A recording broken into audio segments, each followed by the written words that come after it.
I went to, I do an art project with Beaverbrook Art to improve Aboriginal art throughout the province.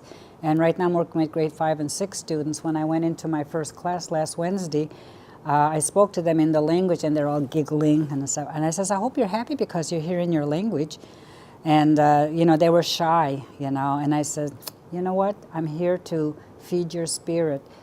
Your spirit, you all have English names, but I want to make sure that by the time we get done with our sessions, you're going to know something about your language. You're using English, but that's not really your language.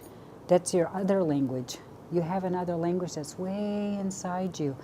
I'm not kidding you, by the time I got done, I only had them for an hour and a half, but there was hugs, and they said something in their language when I left. You know what I mean? So that needs to happen because they don't know, because they're internalizing what their parents are doing, what they hear in their community, what they hear in their leaders. So there's a lot of work to be done yet and stuff. So, yeah. And of course, oppression, whole other beast. Internalized oppression occurs when colonized individuals, my own people, internalize positive messages about the dominant group. I want to be successful. I want to make lots of money. I'm not going back to my reserve. I'm not going to live here. I'm not even telling anybody that I'm self-identifying, which we heard at a conference at Mount A. There were university students who weren't self-identifying as Aboriginal women because of that oppression. And so we need to get them to think really better about themselves. The integration of negative stereotypes results in feelings of inferiority, shame, and self-hate, which then underlie the development of patterns of self-destructive behaviors. Not that long ago, I was at St. Mary's Entertainment Center, and somebody had asked me about the weather. And, well, can't you just look up in the sky, see if it's going to snow? And I said, all right. So I looked up in the sky. Yep, it's going to snow. Lots or little, you know. And I'm thinking, you know, here we are. But I did, and actually I was right. You know, it was a little. So. But we do have those skills. So he wasn't too far off. But it was just funny to hear it after all this time about what's expected of us, that you know, stereotype. Okay. Yeah. Mm-hmm. Yeah, you'll notice at the end, I'm sorry, self-hate, you know, this inferiority, this shame and self-hate, which then underlie the development of patterns of self-destructive behaviors. That's why we have a high rise in suicides, attempts, drug abuse, drug addictions, alcohol abuse, alcohol addictions.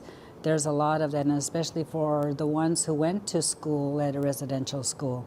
And my brother never talked about what happened to him. And we never forced him, but we just wanted to hug him to the point where he knew he was loved no matter what happened to him. Yeah. So thank you. Yeah. Yeah. Internalized dominance. People in the dominant culture come to see the effects of colonization as normal. Like, so what? This is the way it's been, and this is the way it'll probably stay. And natural, and are unable to see their privilege. They assume that everyone shares their view of the order of things, including stereotypes of colonized people and the view of history as written by the colonizers.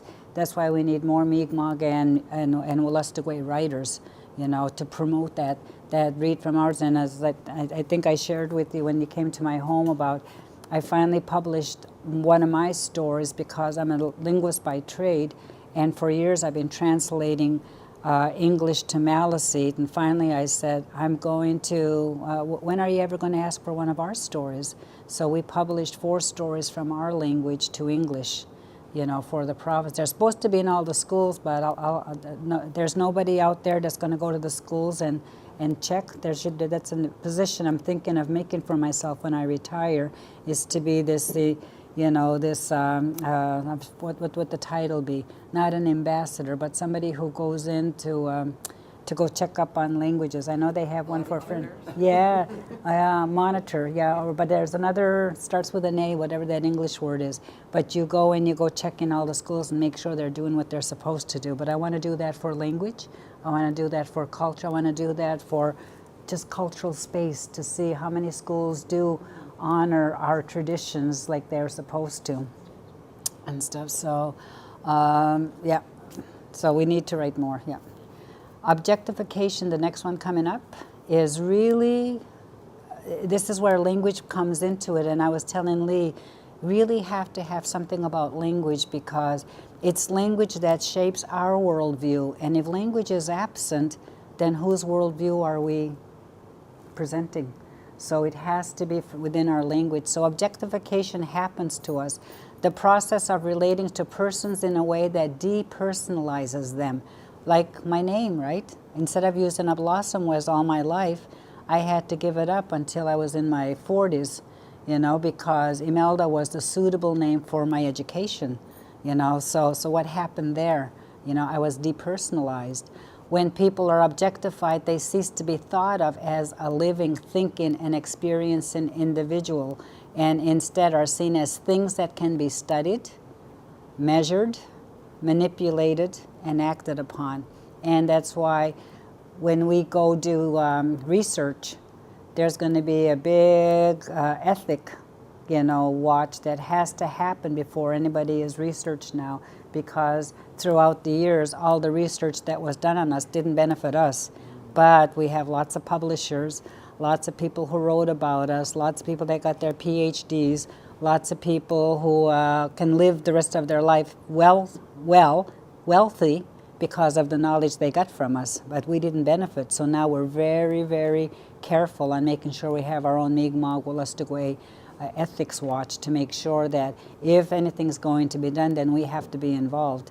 So, and when things such as culture are objectified, they are treated as static, you know, like what I have here. That would have been something that would have been considered not acceptable to be part of a curriculum. They are treated as static and universal phenomena which can be reduced to a list of items. Oh, there's the feather, there's the drum, there's the pipe, you know, so then they become separate, you know, and stuff, and not necessarily realizing that this is my bundle. This is who I am. This is what I use to do the things that I want to do. So they can't be measured and manipulated, which is ironic now because I'm being asked to measure how high the flame's going to be in a sweat lodge before I put it on campus. What's the circumference of the pipe? How far? What's the distance between the fire pit to the door of the thing? What are the, you know, which are good, honest questions, and we'll answer them because we need to do that. So I have to also meet them halfway, you know, and do it with them, so that way it'll work out well. Thank you. Now, these next slides coming up are, I noticed with Noel, Elder Noel, he had teachings of the medicine wheel where there was love, understanding, courage, and so I put mine in my language. So the first one that we all need to know as humanity is Xaltamwagan, is love. So in a world marked by ill health, personal trauma, or betrayal, love does not appear present or important. It is a powerful medicine and depends upon a world that acknowledges the importance of spirituality, which is an essential consideration in our mental wellness. And for me, mental wellness is everything. We can't learn if we're not healthy in our mind. We can't learn or want to learn. We might not even have the willingness to learn because we're not well. And so for me, it's that mental wellness. It's knowing, accepting who you are, the way you are, what you have, a gift that you are. And so it's just bringing that learner to that place so that then that learner then becomes the teacher, because somebody has watched you come from a really dark place to showing light again. So that's really important and stuff. So that's where love is. That's my granddaughter. Who's now, that's when she was first born. She's now 5 and stuff, okay? The next word is respect. The traditional, and that's my mom and I and stuff. So you see the word underneath, Niguas, which means my first home, you know. The traditional concepts of respect and sharing are the foundation for helping others. By aspiring to value the virtue of compassion and acknowledging the dignity of others, we walk in balance with them. We expect respectful practices by all involved. And that year, we were wearing purple shawls as grandmothers. I gave my mom a red shawl because she was celebrating 30 years of sobriety, and which was a big step for my mom, and I'm so proud of her and stuff. My grandfather actually was the one over 60 years ago, started an Alcoholics Anonymous group in Tobique First Nation. Their meetings used to be in the kitchen that I grew up in. That's why I know about these values, because I was brought up with these values in my grandmother's kitchen when these adults were coming to support themselves from being addicted to something that was ruining their families and the community. Okay, yeah.